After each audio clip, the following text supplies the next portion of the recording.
Oh, one person's waiting. Okay. Now, finish my email here.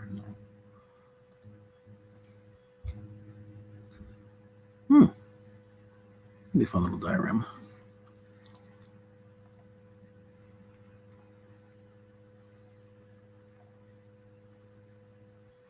Okay, that's it for that. So we'll two more pop-ins I'm trying to get off.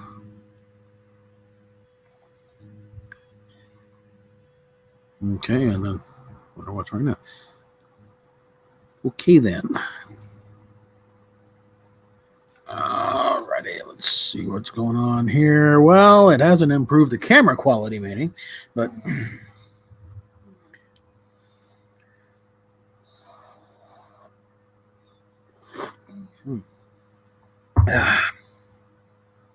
and still on a delay from here to YouTube. But let me get that.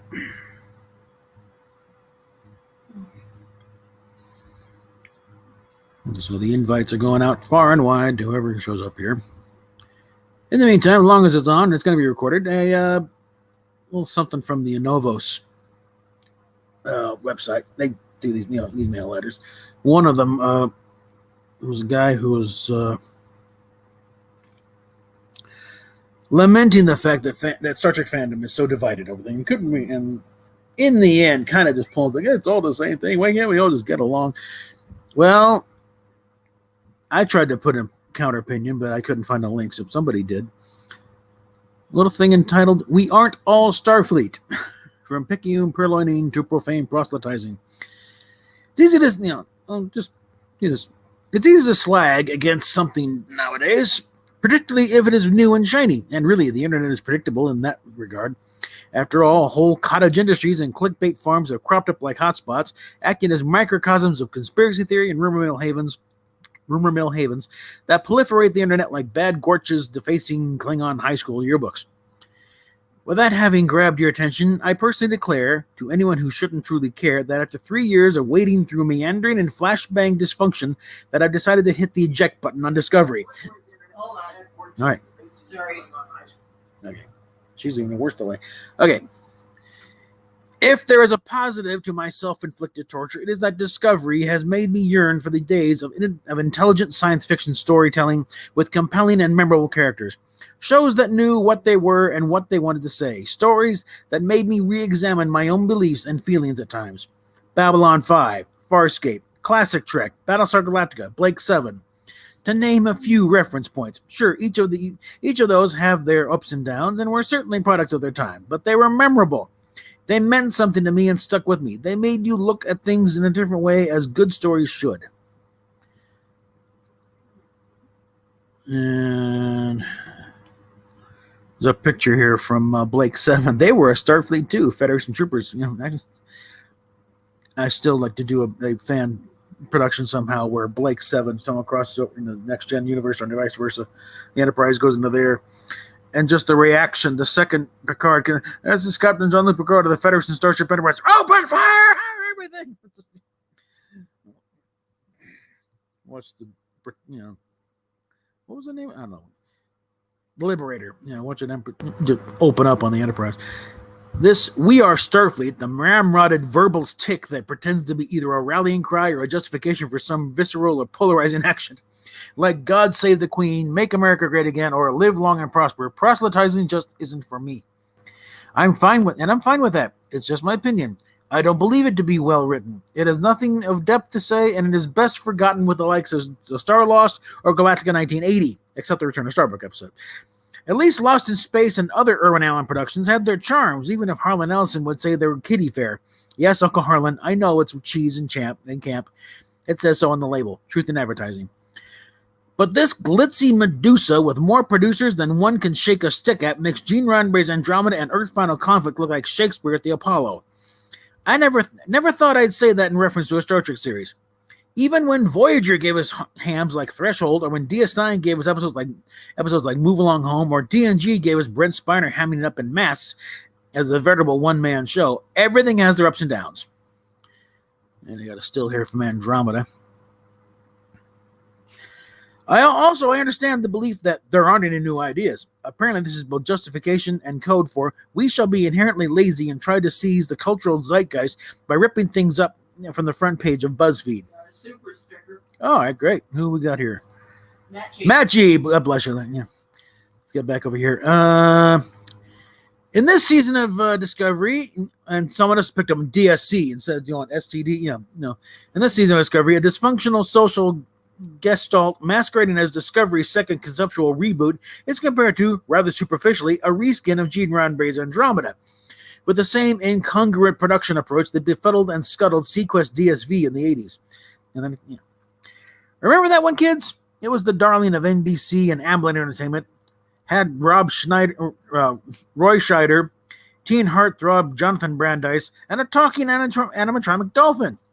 Did you know that the dolphin even had a rank? Ensign.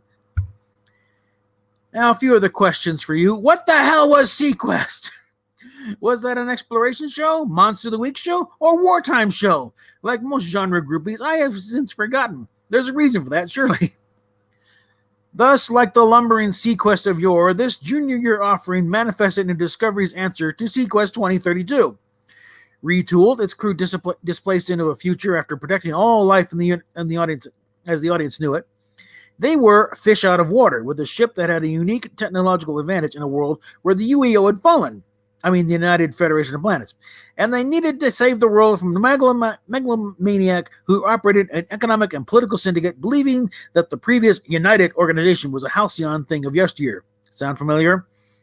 Anyway, I've seen it all before, and I would rather rewatch Sequest 2032. It looks like it's even streaming on Peacock for free. Go watch it and tell me I'm wrong. Even if CBS All Access were free, there is little rewatch value in Discovery. It adds little to the mythological tapestry of the Trek universe, and frankly, has minimal redeeming characteristics in terms of character and morality play storytelling. I am hard-pressed to find an inner light, visitor, or sitting the edge of forever thus far. Then again, it is clear to me that perhaps Discovery was never meant to appeal to critical thinkers or students of literature, but instead solely to play to nostalgic audiences who are socially reactive.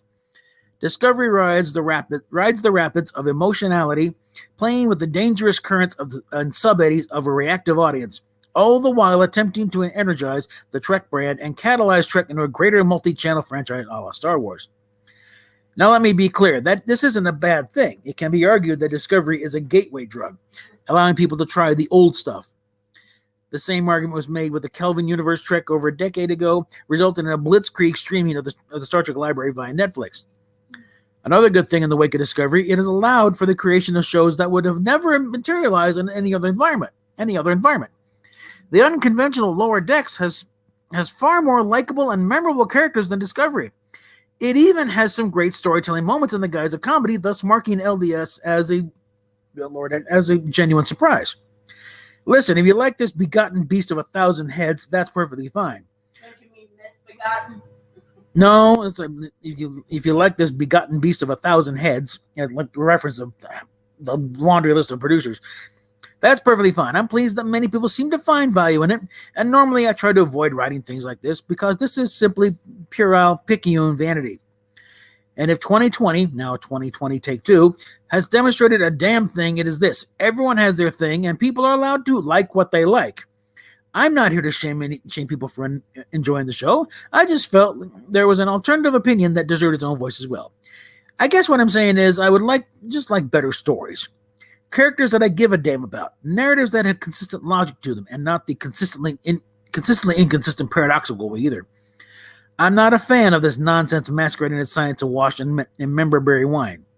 Ooh, the Voyager J. Ooh, Nevar. Ooh, a fat cat with a bad disposition. No thanks, I'll pass. Instead, I like to see something from a writer that isn't hamstrung by attention and work ethic deficiencies, the temperamental policies du jour, or memes du jour. That's all. Tell me a story that I can't get anywhere else that can make me think of like nothing else. Is that too much to ask? It was written by John Boudoin Jr., the freelance fandom documentarian and business consultant for Nova, so he knows where to send these things.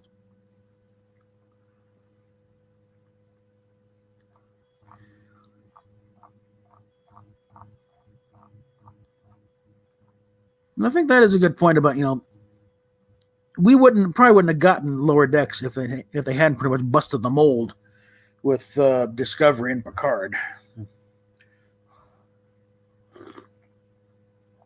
Oh, God. Let's see, is anybody what? That's someone to do cock just for that. Well, yes, I know that. And then again, I said this is a test, and definitely a test of the bigger channels with proper connections. Say, hey, how does this measure up now? Yeah. We got an actual Ethernet connection here. Ow. Ow, ow, ow. Up, and Kai is here. Oh. Welcome to the stream. Hey, I didn't realize that you were streaming.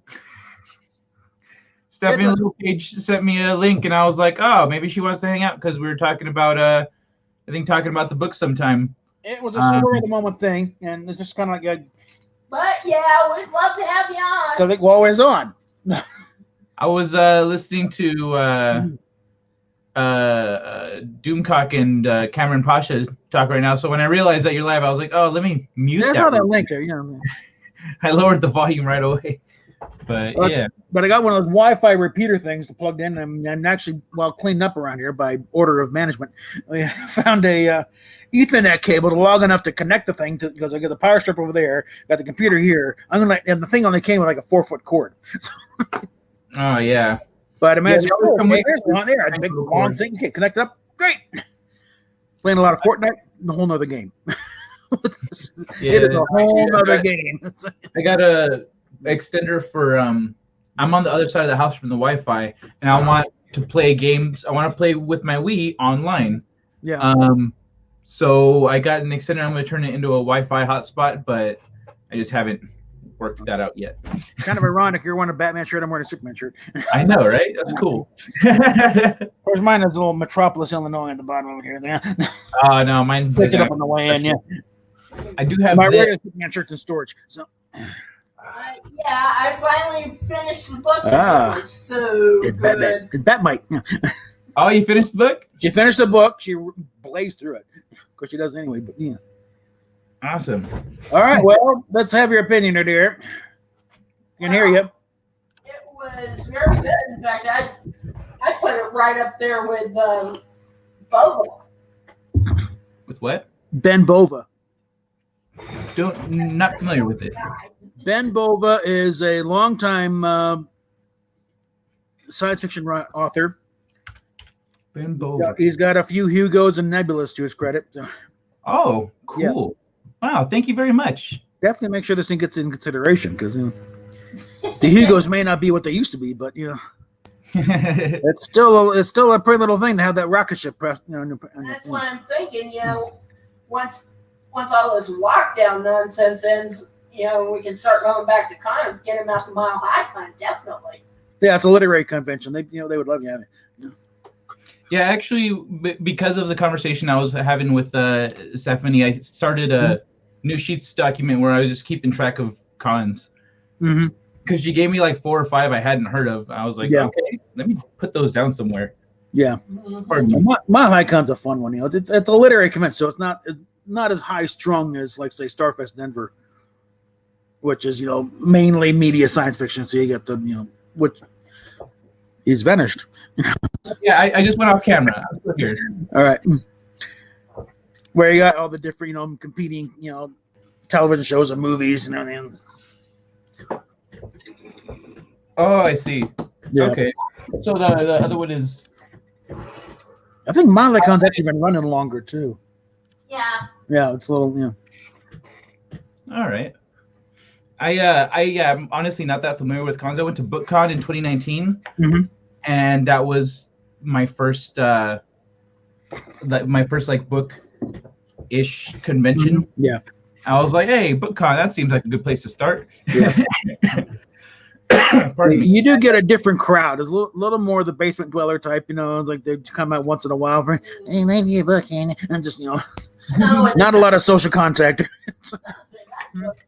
That's fine. Either way, I'm like I grew up, a nerd, like drawing, playing D&D, playing games, just like getting picked on until I sprouted. Then people stopped. Yeah.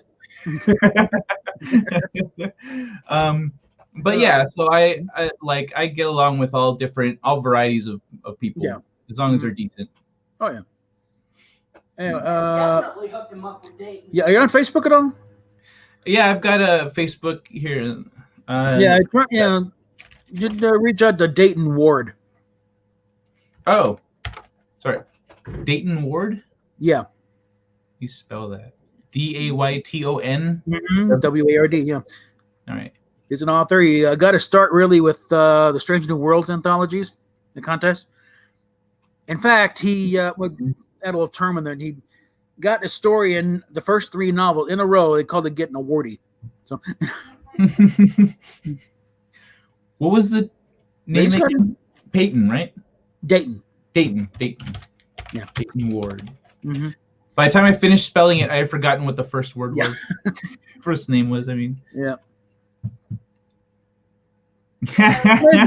He's a good guy. Yeah. That's great. He's got his writing partner. Yeah, and Kevin Dillmore's is, borrowing a phrase from Kevin Smith, hetero life partner. So. All right, I've got one of those. Yeah.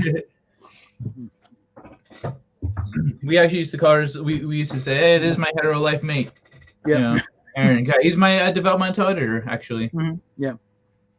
Well, you want to go a little detail in your? Well, you posted a review, right? Yeah. Okay. Mm-hmm. Want to hit the highlights? Yeah. Well, basically, it was a short review because most of my reviews end up being like, diarrhea of the keyboard. Yeah, another novel in itself. Yeah. Yeah, exactly. So I just hit the high points about some of the stuff in the book, and all in all, said that I really liked it and people should read it. There you go. I actually have I have her review on what's it called? I made some posts of the reviews that I've gotten to share on Instagram and Twitter, and so I've got hers on there ready to go. I'll probably post that in a couple days. It's Thursday. Also, right? would have been weird if I'd worn my Batman shirt today. We would have showed up as twinsies. Yeah. That's actually what happened earlier. Before we started streaming the gaming lounge, I was wearing a Punisher shirt, but Angeles was wearing a Punisher shirt too. So I said, "Nah, you're Marvel, and I'm going to." I went the other way with it. But the commercials long a bunch of years ago. I'm an Apple, and I'm a PC. Oh yeah. Some guy who's doing a take on that and using action figures. I'm a Marvel. I'm a DC. That's awesome. I'd forgotten about those. A real good sequence there with the Deadpool figure and just the weird different DC figures popping up and just. Yeah, I was always more of a Marvel than DC person. Mm-hmm. Yeah. But I stopped reading a while ago. I stopped reading comics years ago because they just weren't. Like, I could feel something wasn't there. Partially because I found myself out of work and then rapidly run out of storage space too. But I think I bailed probably in the late 90s. Oh, okay. They had a good run with Civil War and some of the other events happening, like the late aughts. Mm-hmm.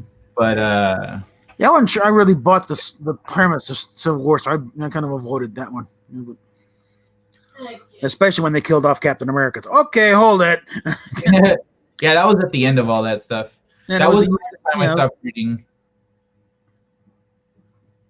And it was always a stupid little, we're gonna, revitalize by killing off the character, and it didn't work. So almost immediately scrambled. How are we gonna bring him back? We had him shot in the gut right there in front of God and everybody. Yeah, it's I think they just didn't have the creative power to move forward, create new characters and stories and stuff. They're starting to flail. Yeah. They're definitely starting to flail. Not enough what? They're starting to flail around a little bit. What do we do? What do we do? No, Well, I imagine that's what they're doing now. Yeah. Yeah. Because actually, the thing about they should be taking some notes. So everyone going crazy about the Marvel movies. That's the Marvel movies back up to the 90s. Up until the period I was still reading. That's what everyone's responding to. And there's that chat between Cecil and Ethan Van Sciver. They're going, and the kids go into the comic book store, try and find these things about the movies. And the Iron Man, and they get Ironheart. Who's this bitch? That's not Iron Man. Where's Tony Stark? Oh, he's dead. What? You know? Yeah, like I think it would have been cool to see Tony or see Jon Favreau do the Devil in a Bottle, or is that what it's called? Demon in a Bottle, yeah. But Demon in a Bottle, yeah. In the movie, yeah, they hinted at it here and there because like Iron Man 2. Yeah, I feel like they might have gone there for the Disney acquisition. Well, that's that would where Marvel's going now is mainly TV shows. That's where you could do a Demon in a Bottle. Because again, it's a serialized story. It took months to unwind. Building up years of Tony being a playboy, so. Well, but now they don't even show Tony barely even having drinks, Well, they trying to downplay all that stuff. Like with Wolverine, how they're erasing the cigars from old comics and stuff. Oh, God, I hate that when you start censoring the old book. No. Revisionist history is a great red flag to realize you're on the wrong side of a conversation. Yeah. No, let's just change history. I mean, it's a useful tool, like with Star Wars, where you screwed up, but yeah, I hint at some of that kind of stuff in my book actually. Can Stephanie hear me? Yeah. Okay. What did you get from that 1984 comment near the end with Slayer? Oh. Wow. That was, oh yeah. I mean, I'm seeing that kind of thing happen in the real world right now, so yeah, I can see that kind of thing happening in a futuristic totalitarian society like that. Unfortunately, not so futuristic now. Exactly. I've already passed along 2 videos that I came across where lines from 1984 that have come true today. It's like, I kept up a picture of George Orwell. Did I nail it or what? George Orwell. my book was supposed to be like a warning of like, hey, this kind of thinking doesn't lead to good things. And then it would be a parallel of the moment. He was writing about Stalinist Russia at the time he wrote the damn thing. You get this constant thing, when I wrote 1984, it was a warning, not an instruction manual. Well, what I like seeing is that we're getting innovation, technological and social, and hopefully soon legal. But we're seeing innovations that's breaking away from a centralized structure. Like the HTTP protocol is being phased out.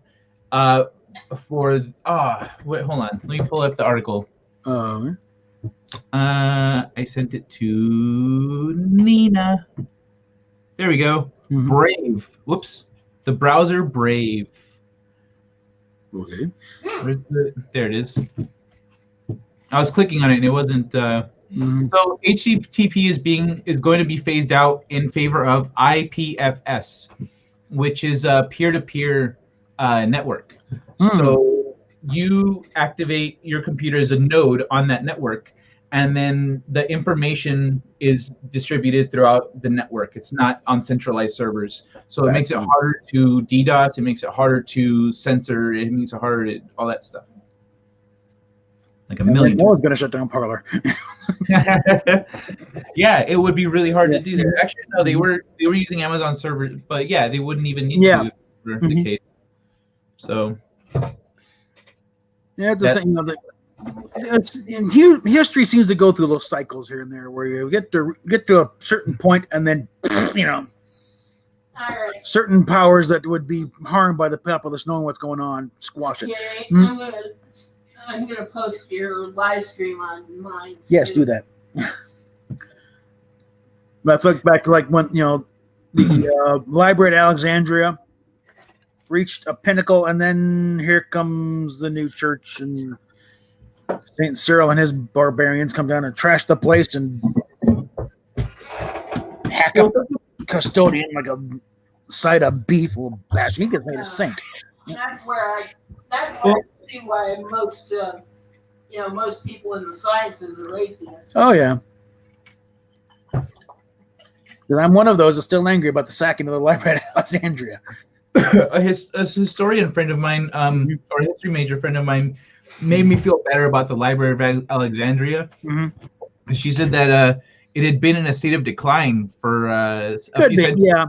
And so they had gotten rid of most of the important stuff. Like they have gotten rid of most of it, sent it off to other libraries where it could be better cared for. Mm-hmm. But they just had a habit of making copies of literally everything that came through. Yeah. So. Oh, they do have a new library about. Yeah, they've kind of established a new one on like an online thing, where they're doing this, trying to copy as much as everything, So you got. But even the card catalog, even the catalog from the library, it's like, oh my god, because this guys who had figured out the way the solar system worked 2,000 years ago, or 4,000 years ago. Ancient Greeks had figured, the sun and everything orbits around it. They figured it out back then. Took them like 1,500 years or so before Copernicus figured it all. I get it. Yeah, they could even go through these periods where it's like we'll get to a certain point. Whoever is in charge can't handle people knowing these things, so squash it back down. Go through a couple thousand more years of ignorance. Yeah. Actually, something very cool that I've learned recently. Mm-hmm. So you know how we have like these fake. Oops. Yep. Fake. Keep bumping in now. No, that was an accident. Before I did it on purpose. Yeah. But like the fake marble, countertops for kitchens and stuff. Mm-hmm.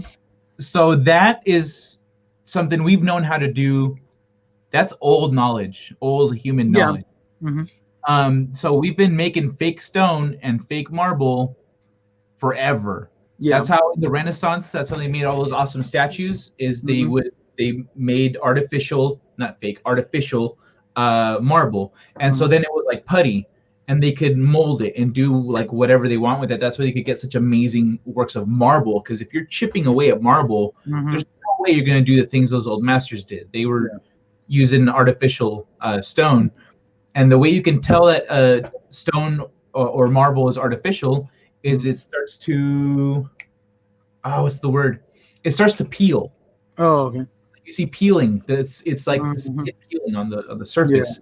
Yeah. Mm-hmm. And if you look at all these old stone buildings and cities, pyramids and all this stuff, the chunks falling off them. Yeah. They all have it. Yeah. They all have this it's a skin that's like peeling off of the end of it because they're all artificial stone.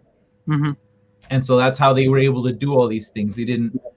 It wasn't like some lost technology that we didn't realize how to levitate shit. Mm-hmm.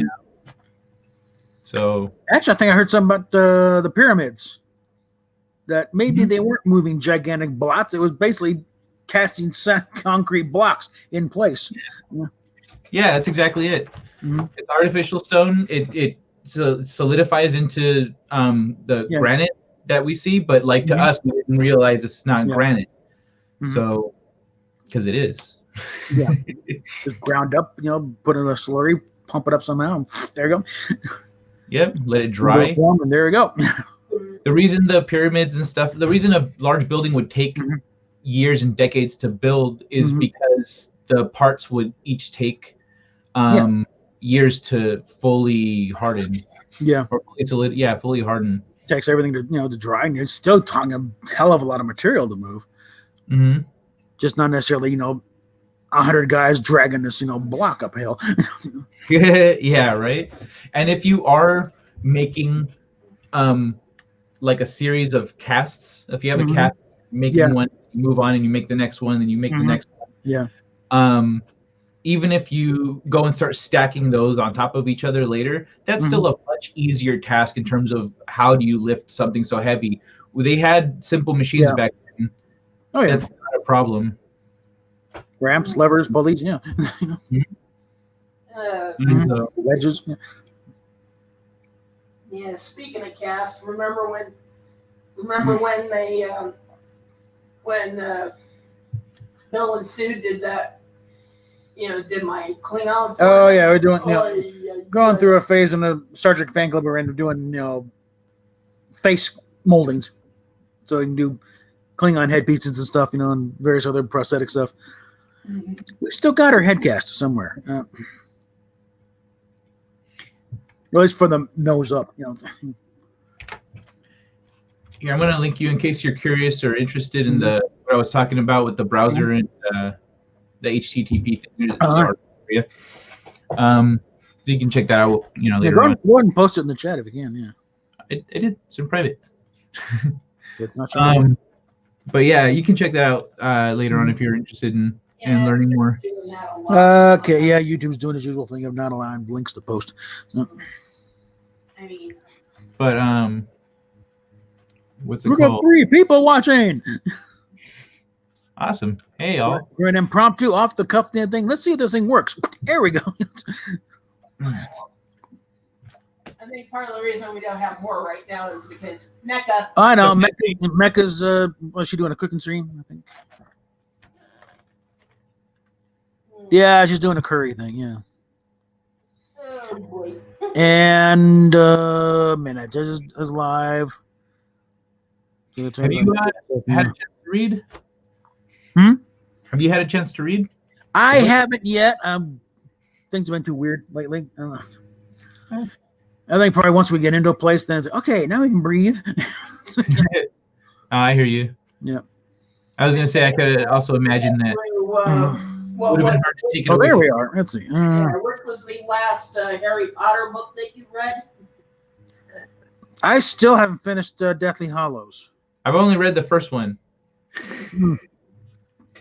Well, the first one's a pretty easy read too. That's the only one. Okay, here we go. Let's put that up here in the public comments here. What? See how that works. And hopefully that the comment, because a lot of times these things get recorded and put up there. They'll disable the chat, but there's that. If anyone wants to word about this sort of thing. And I'll definitely put my links in the description because like I said, this is just thrown together and say, does this work? Yes, it works. Yeah, I suppose you saw my first post on Minds, didn't you, Kai? What was that? Yeah, she's having all kinds of fun over on Minds. Oh, okay. Yeah, I like Minds. That Yeah. site is solid. Yeah. Well thought out, well designed. Yeah. But also big lot far bigger limit character limit than Fate in YouTube. I mean, not YouTube, Twitter. Yeah. And they have their own servers, which is a big thing.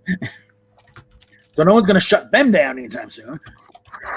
Yeah, my first post on there was I call these my gamer pills. Pop a lot of those during Fortnite. I'm so thoroughly disgusted with both parties right now that I'm just going to register as an independent in the next election. I think I just keep my head down for the next couple of years. Because one thing that's keeping me from going totally ballistic is the knowledge that the Democrats can't work together any better than the Republicans do. Yeah. Whenever they had control of the whole thing, they've blown it. Because remember, first 2 years of Obama, they had the House. They had the Senate by 60 votes. They could have done anything they wanted. And 2 years later, they blew it. You got like nothing done. Mm-hmm. And they couldn't even blame it on Republicans. Not really. No. Because it was other Democrats that were getting in the way. They're like, no, I want my thing in the thing. Couldn't even filibuster a damn thing in the Senate and still. Like, I imagine my visual for Democrats trying to get their stuff passed is like Zoolander's friends, that whole crew of his. Come on, I just want to get this thing in the bill. No, oh, it's not, doesn't work that way. I can't just do whatever I want. I'm not going to vote for it, Mikas. Mm-hmm. You were totally going to vote for it before. Yeah. Gasoline fight. The thing is, and they're going to realize, wait a minute, we didn't like Biden in the first place, and they'll be right back to it again. It's going to be a weird 4 years. I think it's the last campaign on the Democrat side was like, who do you like? Who do you dislike the least? You know. I think Kanye West party is looking to gain a lot of people in the next 4 years. I hope he campaigns hard and just like takes the people. And, oh man, it makes for. I've already mocked up a Trump Palin 2024. Let's take America back. Oh my God, Palin. That would be a case of we ain't fucking around now. Okay. Mike Pence was conciliatory. One of the guys in there, he could work. No, now we're hardcore. I think you're right. I think she would be actually a really good running mate for him.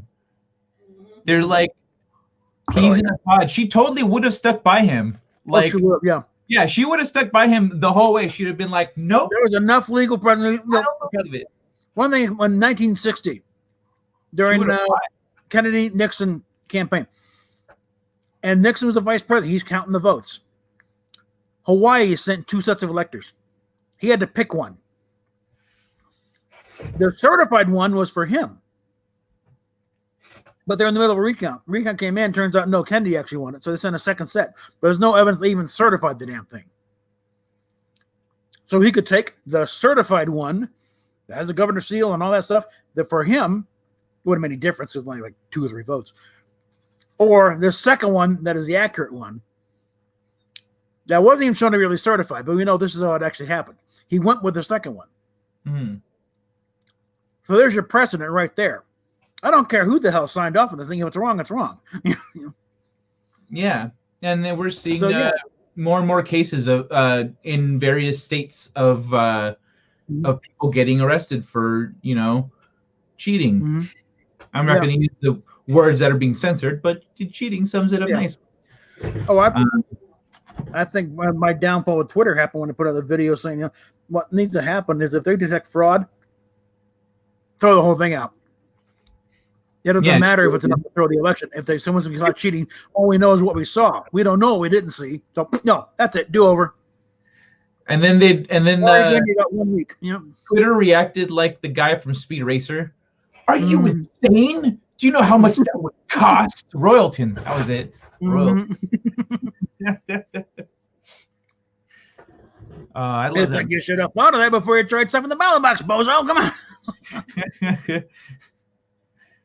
I need some water. Well, no, but even that's got put because election in Paterson, New Jersey. The thing was rife with fraud. The judge went before a judge and said, "That's it. Threw it out. Do it over." In New Jersey, this happened? In Paterson, New Jersey, yeah. A judge just threw the whole thing out, yeah. Just, a couple years ago, yeah. Oh, okay. But it was so screwed up, it's like one of those things where, like, the number of ballots is like twice the number of people actually live there type of thing, Yeah, like that happened in Detroit this year. This year, Detroit saw a record 130% registered voter turnout. Oh, yeah, that's dedication. Yeah, and the thing is, there's been some studies like Australia, voting is mandatory. They still only get 94%, and you're required by law to vote over there, so you still can't get everybody. So typically, a U.S. election maybe 50-60%. It should be like that. We should have it like that here. You must vote, like you got to. But I think it's like it also comes with you better secure the hell. Like Stephen Crowder, hey, I voted twice in 2 separate states. What the hell happened here? We got to be sure about the process. Like, yeah, you got to verify that, and it's the old thing. You got to show an ID to rent a video or cash a check or whatever. But you just show up and say who you are for voting. I don't think so. Yeah, that happened to me this year. I didn't get carded. Like, I gave him my name. I had my wallet out and everything. Yeah. And then she's like, "There you are." And I was like, Okay. Mhm. All right. I think it was me. Yeah, remember what happened But- with the Jeffco GOP out here? Oh yeah, the Jefferson County Republican Party. No, we're not certified. Not that it made a bloody bit of difference. This state has gone so far down the road. Because Yeah. Denver and Boulder outnumber everybody else in the damn state. So Oh. one of those. That's why I think we need to, instead of you don't get rid of electoral college. You apply it stateside, state level. On a state level. Because mainly as far as divvying up electoral votes. Because otherwise, it's like New York in 2016 was showing up an example. Every county in that state voted for Trump except for New York's the 5 boroughs. They went for Hillary. The whole thing goes for Hillary. And you basically disenfranchise the rest of the state of New York. Yeah, it's true. I've heard that. They need to break it down, I think, by congressional district. If you win the district, you get the vote. You're right. Actually, that's a great idea. And it would definitely break up California and New York and these other states just being able to lord it over the rest of it. Because California needs to. New York is very conservative. California needs to. There's a lot more conservatives. Yeah. There's a lot more conservatives in California than people give us credit for. Yeah. But the state is just gerrymandered to hell, and so it's. You get out of LA and San Francisco, it's definitely red territory. Mm-hmm. Yeah, there's Latinos are generally kind of conservative. Yeah. But the Democrats pretend that they're on our side. Well, the greater LA area in population outnumbers like most of the western states combined. So. Mm-hmm. I think California would be a purple state if it wasn't gerrymandered. Mm-hmm. I don't remember what the counties are, however the districts. That's what it is. Yeah.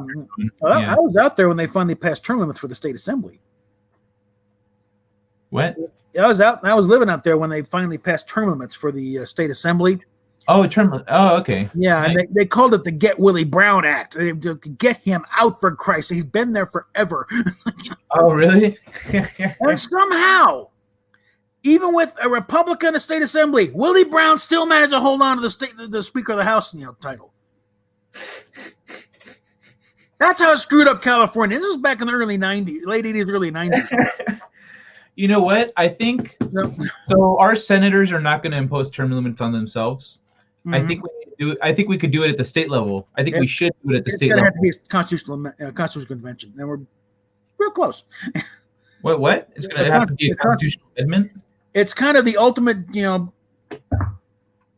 stopgap against when the government's gone totally out of control. And a reminder: okay, the states created the federal government, not the other way around, Sparky. Mm-hmm. Hold up, we're going. Yeah, that's what I'm saying. We should just start doing things at the state level, because at the federal level, if they're not going to do the things that we want them and need them to do, we could do it. I think it's Article 5, convention, where the states declare, okay, we're holding the Constitutional Convention. We're going to tell you what to do for a change, guys. Okay, and they've already got a list of amendments to tack on there. One of them is congressional term limits. And one of the causes is if you've already been in there that long, you're out. You don't get to run for 2 more terms. No, you've done your time and then some. So the congressional convention, is that something that's like going to happen soon, or they need like 2 or 3 more states to sign off on it? Oh, really? And there's always been concern it could be an out of control convention. No one's going to go out of control, because this is their own. They'd be cutting their own throats if they went nuts. And also the terms of convention, you got to have like massive, it's like 2/3, 3/4 majorities to get some of these things passed. What's it called again? Constitutional Convention. Yeah, I think it's in Article 5 of the Constitution, where it's a case of, okay, we petition the government, no change there. The president can't do all weird things. Nobody's listening in Washington to the rest of the states. Okay, that's it. Wait, but this is where you throw a flag and do a time. Is there somewhere I can see, like, if they're, what's it called? Like, can I see like the status on this or something? Well, let's see. Article 5. Article 5, Convention of States. This has been, they've been pushing this for years. So,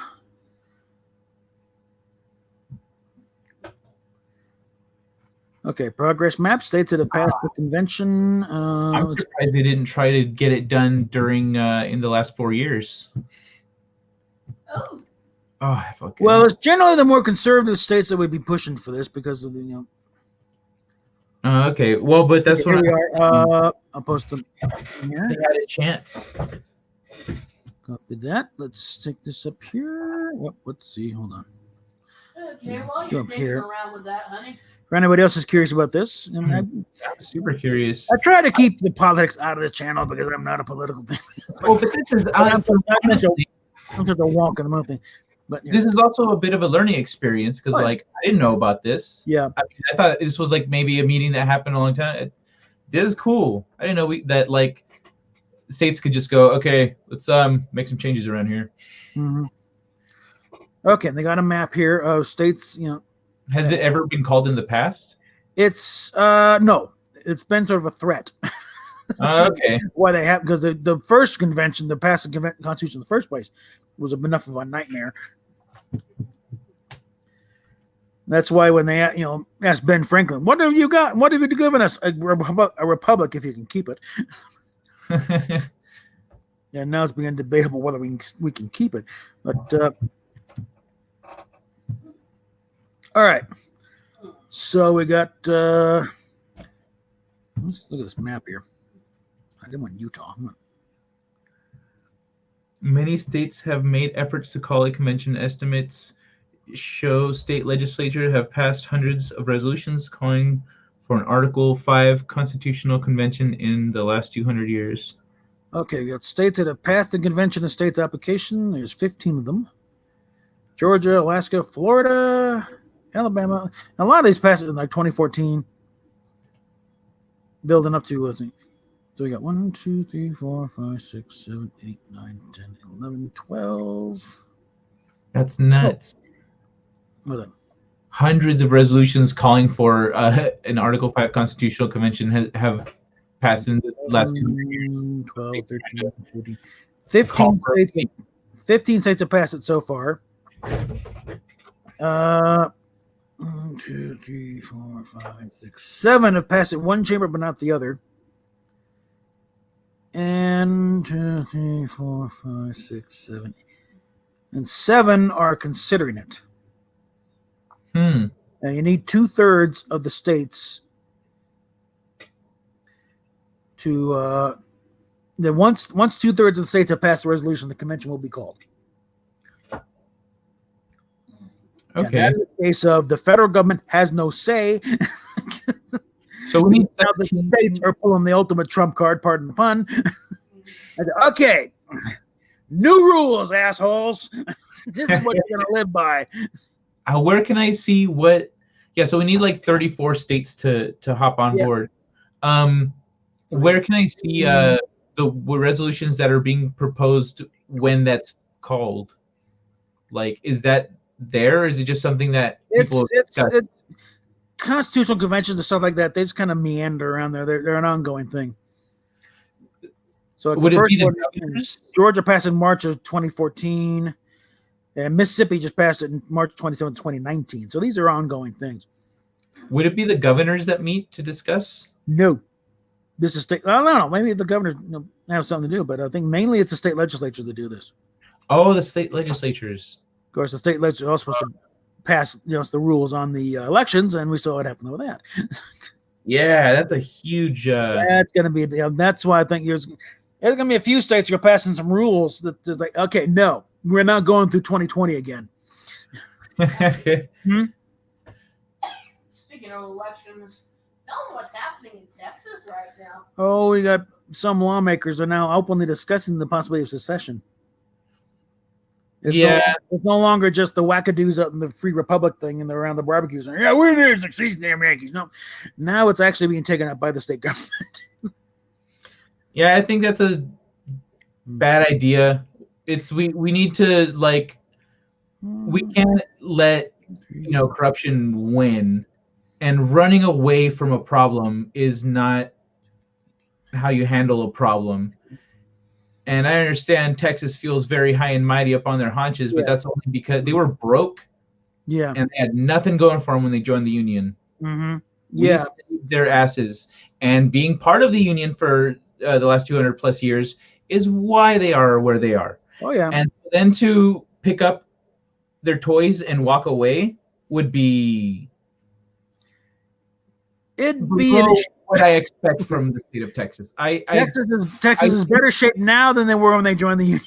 It's like, yeah, but like also, that's the question of how if that agreement that they originally joined the union with still applies.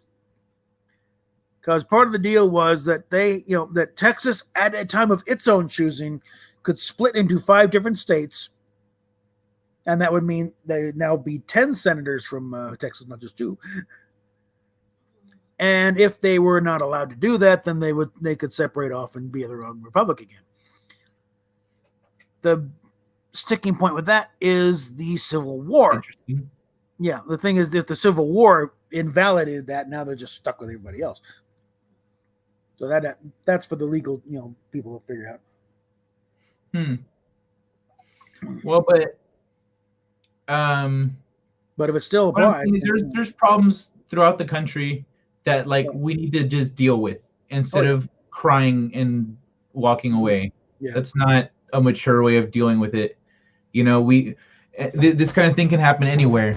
Yeah. And so we need to be, vigilant. We need to in my book, Rick left. He left the planet because he could not fit into society, because society got to the point where he could not function in society because of the control that was being imposed, and he didn't appreciate that, so he left because he had to. But here, we have that option to go to different states, and if we're not liking the culture somewhere. But if it's a problem with in the federal government and with a number of states with a culture, etc., that's something that we need to address as a society, as a country. Not talk about, well, this wasn't fun. What if we leave? Can we leave? Come on, bro. Yeah, we tried that already. It didn't work out well. Yeah, grow up. Engage, take the problem seriously. Engage with other states. Be proactive. Yeah. That's what we need. We need to be proactive. This is me being proactive. I saw things I didn't like going a certain way, and so I wrote something to discuss some of these ideas. Because I'm an artist, creating things is where I come from. I want to do more. I'm just not there yet. Yeah. And one day maybe I will be, but right now I'm doing what I can. And I think everybody should be doing that. Everyone should be just doing whatever they can to really discuss the heart of the problem and the issues with our country, free of our political biases. Because gerrymandering and fraud and stuff like that affects everyone. Yeah. You remember the name gerrymandering comes from a congressman named Gerrymander. So was that? It was named after a congressman named Gerrymander. So oh, really? Yeah, that's where they got the name from. That's funny. Yeah.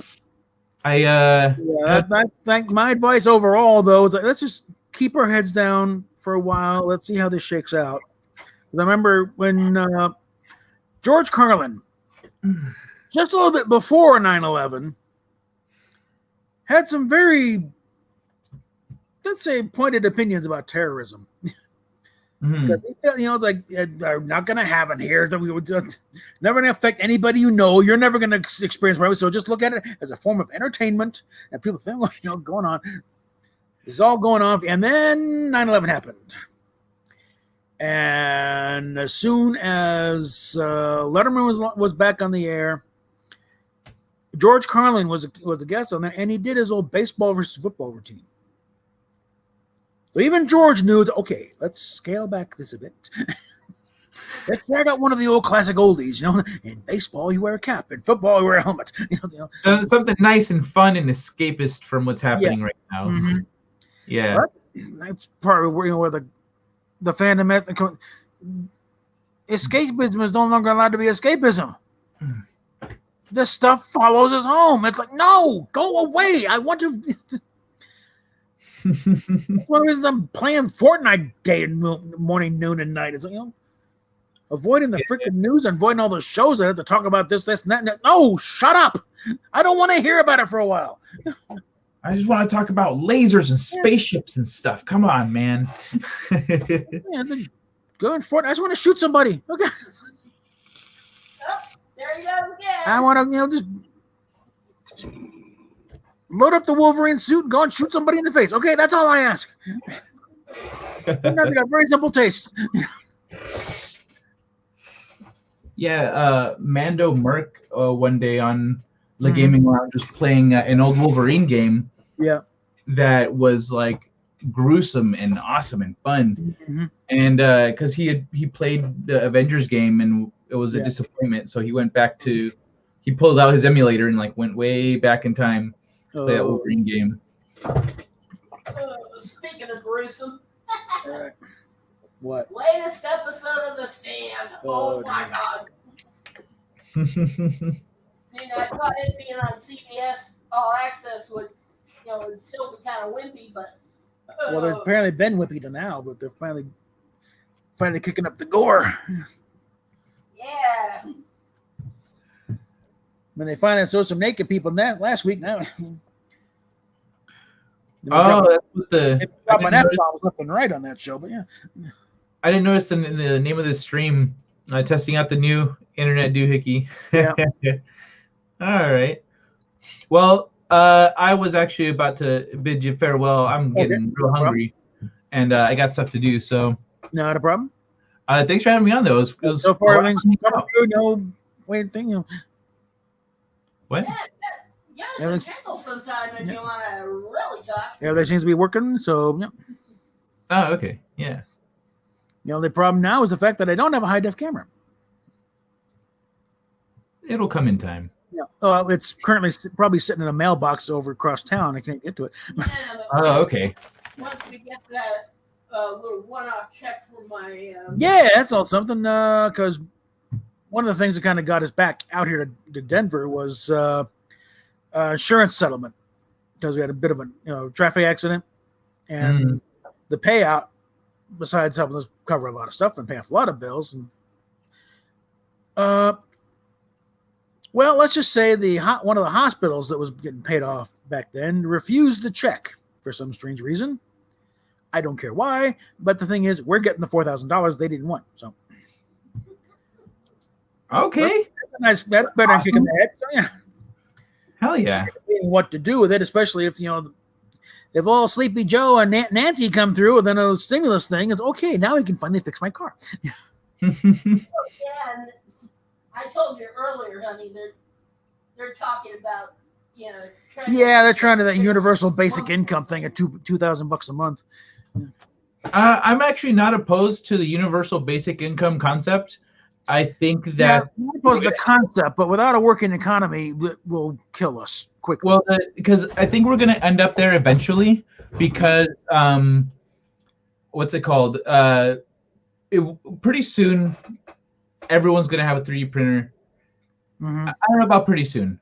I think within the next couple of decades, we'll see. We're getting close to replicators here. So. Yeah. So we're going to start seeing more and more, like it's going to be commonplace to have a 3D printer. And instead of going to buy something at the store, you're just going to print it. Mm-hmm. And you're going to print a cool custom one that you downloaded someone's design. You purchase their design and onto your thing, and then you print it out like that. And you're like, sweet custom handles on my shit. Yep. And then why would you go to a store when it's cheaper to do it like this? Mm-hmm. And so we're going to start seeing a lot of stuff close down. Specialty stores are going to be, I think they're going to stick around because they're going to have specialized items and whatnot, at least for a while. They're the ones that will persist the longest. Yeah. But eventually a lot of the retail, like think about the world without retail, or with a minimum of it. Yeah. It would completely transform the way things are, and people, I Man, think I most like of going to stores and shopping. sorry, what? I like going to stores and shopping once in a while, wandering around the mall and I used to do that when I was a teenager. I used to just walk around the mall, be a mall rat. Yeah. But what's it called? But I think that's where we're still gonna have like the like we have now, like the strip malls and stuff, where it's outdoors and there's a plaza and there's like you get ice cream and food and like play some games, do some stuff, watch a movie, maybe buy some knickknacks. Like I think that kind of thing's gonna stick around because that's a social thing.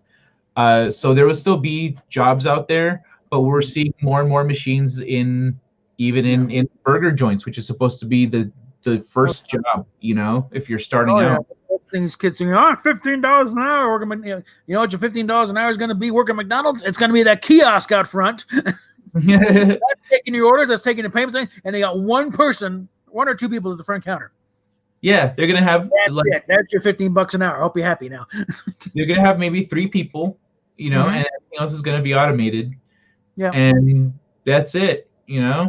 But when things get too expensive to hire somebody, then you build a machine. Well, even before the minimum wage was going up, they were already installing these machines because it saves money. Mm-hmm. So like the company's priority isn't employees, it's profit. It's making money. Yeah.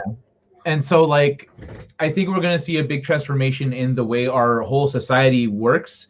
Mm-hmm. And I think it'll be a good thing look at I got some time off of work. Actually, my job vanished with everything. Yeah. And so with the government cheese, I was like, okay, this takes care of me for a little bit. I have time to finish my book. And so that's what I did. Mm-hmm. I busted my ass. I've been working pretty much through most of the pandemic on this. Yeah. Mm-hmm. And I got it done. I got it published. I formatted it. I've got the ebook out now. Like I've been very productive getting paid to, not leave the house essentially. Yeah. And I think if people had a universal basic income, they would find it would be just what you need to get by. So if you're like, I want a jet ski, like, well, you're going to have to make some money. You're going to have to go do something or make something or design something. And then then you go and figure out how you make money. If you're an artist, you art. If you're talking $2,000 a month, forget rent in an apartment, buying a house. Well, it depends on where you live. Depends on where you live. There's a few areas out here we can still probably get a house for that, Yeah, true, but it's like screw this thing about landlords coming in saying, clean up, screw you. Yeah, but that's all the my house, my rules. Okay. Like here in California, Ryan Cannell. California. Ryan Cannell said that he pays like $3,000 for rent in San Diego. $3,000 a month. That's ridiculous. I know. Yeah. But California has a problem with our real estate. We have a real estate problem here that we need to fix. But I'll tell you what, they also got a problem with Californians moving to other states. Out here, my folks were renting a house, 3-bedroom house, attached garage, decent sized yards, $600 a month, and their house was maybe estimated $60,000 at the time. Mm-hmm. Maybe a little more, but suddenly we got a flood of Californians fleeing the cesspool that was California, but they keep voting the same way they do in California and wonder why things go weird. But they get out here, and the house out there was like maybe $500,000. Oh my God, it's only $6,000. And they suddenly drive the real estate market out of whack, and they've done it all kinds of every state they flooded into, destroy the real estate market. Mm. I didn't know that. Because I heard gal I was seeing at the time, but she was got in a conversation or more of an argument with the guy in line. Well, yeah, we improve your real estate market, didn't you? You destroyed our real estate market. Now we can't afford to live in our own damn neighborhood, you asshole. Yeah.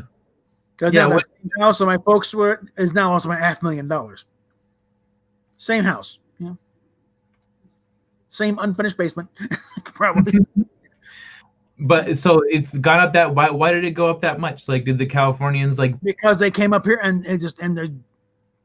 well, if you savvy real estate markets, we don't need to pay. We don't need to sell them what the market rate is. We'll tack on a couple $100,000, and they'll still think it's a bargain. Oh, okay. And then, of course, we passed marijuana legalization, so you got another flood of people coming in here. Yeah, that's true, but that doesn't. And I guess it does raise the value of everything around if this house costs so much. Yeah. All right. Yeah, we were playing the lottery and get Powerballs. Okay, that's it. Yeah, that sucks. That house, mine. What's the ticket? I don't care.